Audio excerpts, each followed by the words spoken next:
UP के कई जिलों में बाढ़ से हालात बेहद खराब है। सीएम योगी आदित्यनाथ ने गाजीपुर और वाराणसी में बाढ़ग्रस्त इलाकों का दौरा किया।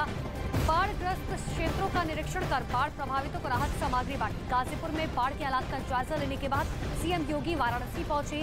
80 घाट से गंगा नदी में एनडीआरएफ की बोट से निरीक्षण किया और इसके बाद श्री गोयनका संस्कृत महाविद्यालय में बनाए गए बाढ़ राहत शिविर पहुंचे।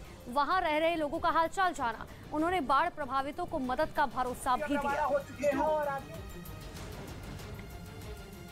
उत्तर प्रदेश के गाजीपुर में गंगा नदी में नाव पलटने से बड़ा हादसा हुआ। 2 लोगों की मौत की भी खबर है। हालांकि अभी भी कई लोग लापता हैं। गाजीपुर में उफनती नदी में अचानक नाव पलटने से बड़ा हादसा हो गया।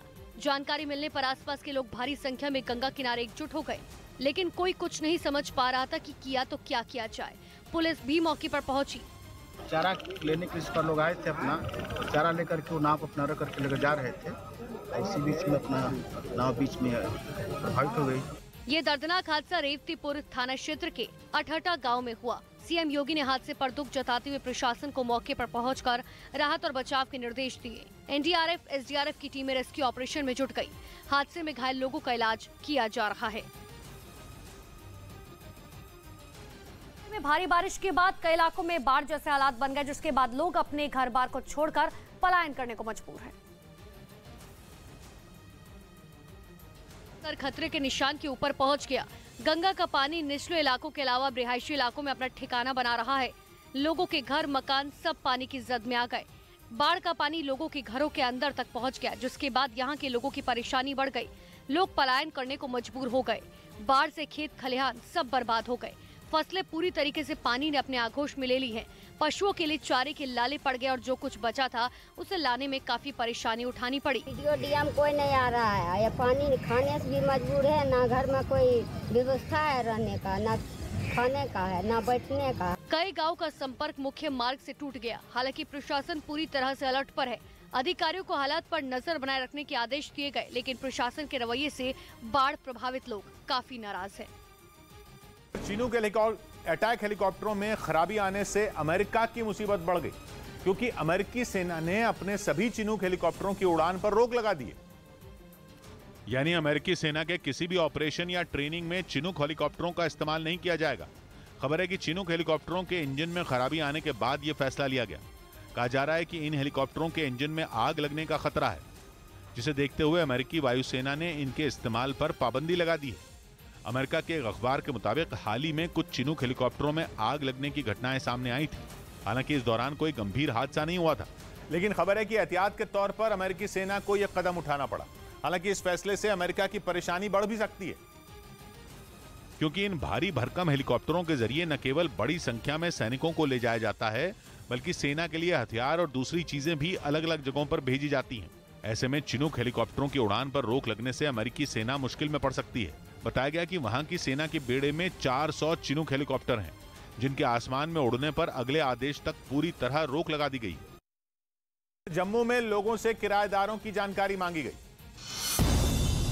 जम्मू पुलिस ने अनजान लोगों को मकान किराए पर नहीं देने की अपील की। साथ ही अभी रह रहे किराएदारों की जानकारी भी पुलिस को देने को कहा, ताकि देश विरोधी गतिविधियों में शामिल लोगों की तुरंत पहचान की जा सके। त्रिपुरा में राज्यसभा की एक सीट के लिए 22 सितंबर को मतदान होगा और उसी दिन नतीजा भी आ जाएगा। ये सीट मानिक साहा के सीएम बनने के बाद खाली हुई थी। दिल्ली पुलिस के स्पेशल सेल ने एक फरार बदमाश को ओखला इलाके से गिरफ्तार कर लिया। इस पर अपने भतीजे समेत कई लोगों की हत्या के मामले दर्ज हैं। मध्य प्रदेश के कई जिलों में बाढ़ से हाहाकार मचा हुआ है। मुख्यमंत्री शिवराज सिंह चौहान ने विदिशा में बाढ़ प्रभावित क्षेत्रों का हवाई सर्वे किया। विदिशा की बात करें तो विदिशा शहर समेत करीब 100 से ज्यादा गांव बाढ़ की चपेट में हैं।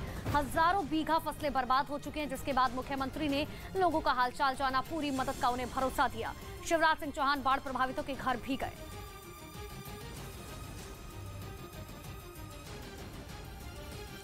मध्य प्रदेश के कटनी में बाढ़ से नदी उफान पर है, जिसकी वजह से आसपास के लोग जान जोखिम में डालकर नदी को पार करने को मजबूर हैं।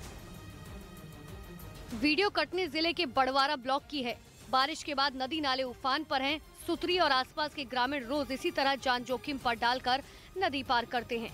उफनती नदी में हाथों में साइकिल उठाकर 2 लोग परिवार के साथ नदी पार करते हुए नजर आए। 10 साल हो गया सर, इसका कोई इंतजाम नहीं हुआ है। हम अपने परिवार बाल बच्चे इसी प्रकार से हम नदी आर पार करते हैं। दरअसल ग्रामीण लंबे समय से अधर में लटके पुल बनने का इंतजार कर रहे हैं, लेकिन शासन प्रशासन की लापरवाही के कारण पुल अभी तक तैयार नहीं हुआ। बरसात के मौसम में लोग इसी तरीके से नदी पार करते हैं। अचानक नदी में पानी बढ़ने से कई हादसे भी हो चुके हैं। बिहार के भागलपुर में भारी बारिश के बाद गंगा खतरे के निशान से काफी ऊपर बह रही है और शहर के आसपास के कई इलाकों में सैलाब ने तबाही मचा रखी है। और भारी बारिश के बाद आई बाढ़ ने पूरे इलाके को पानी पानी कर दिया। गंगा का जलस्तर बढ़ने से शहर के आसपास के कई गांव जलमग्न हो गए। वीडियो में एक आदमी सिर पर कोई बर्तन रखकर नदी को पार कर रहा है, तो कोई गले तक पानी आने के बाद बच्चे को कंधे पर बैठाकर नदी पार करता हुआ नजर आया। इन लोगों का पानी ने सब कुछ खत्म कर दिया। अब तो आने जाने के लिए सिर्फ नाव सहारा बनी हुई है। सबसे ज्यादा हालात खराब बगडेर के हैं। लोगों के घरों में 4 से 5 फीट पानी भरा हुआ है। ग्रामीण अपने अपने घरों के आगे या पास में मचान बनाकर रह रहे हैं।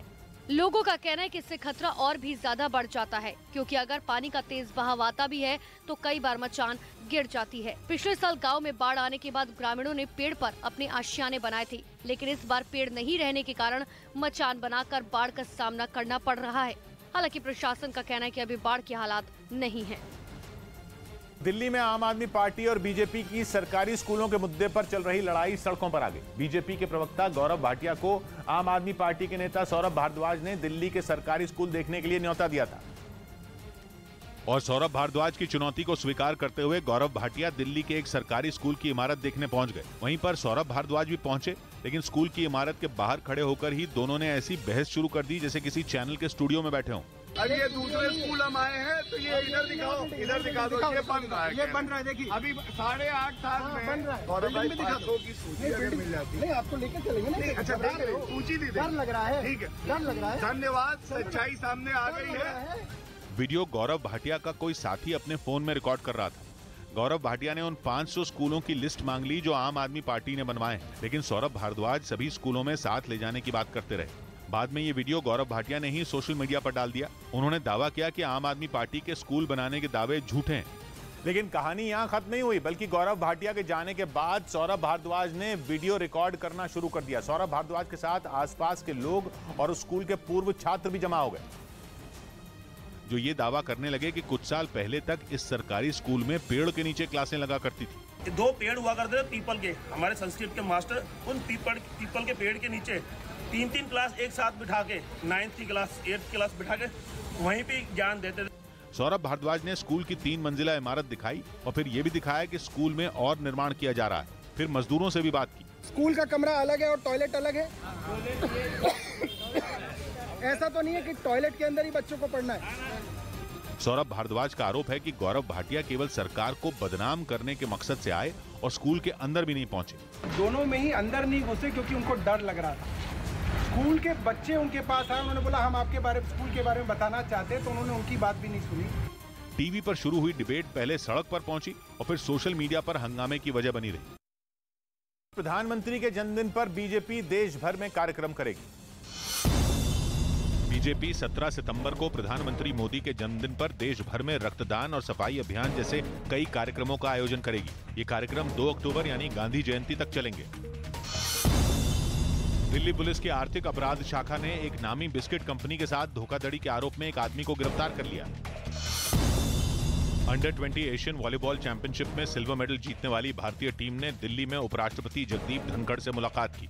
इस दौरान उपराष्ट्रपति ने उन्हें भविष्य में और अच्छा प्रदर्शन करने की शुभकामनाएं भी दी। बिहार के खगड़िया में गंगा नदी उफान पर है, जिसकी वजह से कई निचले इलाकों में पानी भरने से लोगों की मुसीबतें बढ़ गई। लोग ऊंचाई वाले इलाकों में अब पलायन कर रहे हैं। जो वीडियो आया उसमें जहां तक नजर जाए पानी ही पानी दिखाई दे रहा है। जहां गंगा तबाही मचा रही है, कई गांव गंगा में समा चुके हैं और अब लोग अपने परिवार और मवेशियों के साथ अपना अपना घर छोड़ने को मजबूर हैं। गंगा की भेंट कई घर चढ़ चुके हैं, तो वहीं गांव में बनी इमारतों को गंगा के पानी ने चारों तरफ से घेर लिया है। गंगा नदी खतरे के निशान से ऊपर बह रही है, जिससे लोगों की आफत बढ़ गई है। जिले में 10,000 की आबादी प्रभावित है। सबसे भयावह स्थिति तेमथा करारी गाँव की है। यहाँ बाढ़ का पानी गाँव तक पहुँच गया। बाढ़ के पानी में किसानों की फसल पूरी तरीके से बर्बाद हो गई। बाढ़ प्रभावित शासन प्रशासन से मदद की गुहार लगा रहे हैं। गुजरात के सूरत से हैरान कर देने वाला एक वीडियो सामने आया, जिसमें एक आदमी मुंह में पेट्रोल डालकर स्टंट करता दिखाई दिया, जिसका वीडियो सोशल मीडिया पर वायरल हो गया। जिसमें वो आदमी मुंह में पेट्रोल डालकर आग निकालने का स्टंट करता नजर आया। सामने आए वीडियो में कुछ लोग स्टंट करने में उसकी मदद करते दिखाई दिए। सब कुछ ठीक चल रहा था, लेकिन जैसे ही उसने मुंह से आग निकालने की कोशिश की, वो खुद बुरी तरह आग की लपटों में घिर गया, जिसके बाद चारों तरफ अफरा तफरी का माहौल बन गया। हालांकि इस दौरान वहां मौजूद लोगों ने आग में घिरे उस आदमी की मदद की और उसके जलते हुए कपड़ों को तुरंत उसके शरीर से बाहर निकाला। बताया गया कि यह हादसा उस वक्त हुआ जब गणेश पंडाल में जश्न मनाया जा रहा था। गनीमत यह रही कि स्टंट के दौरान हुए इस हादसे में उस आदमी की जान बच गई।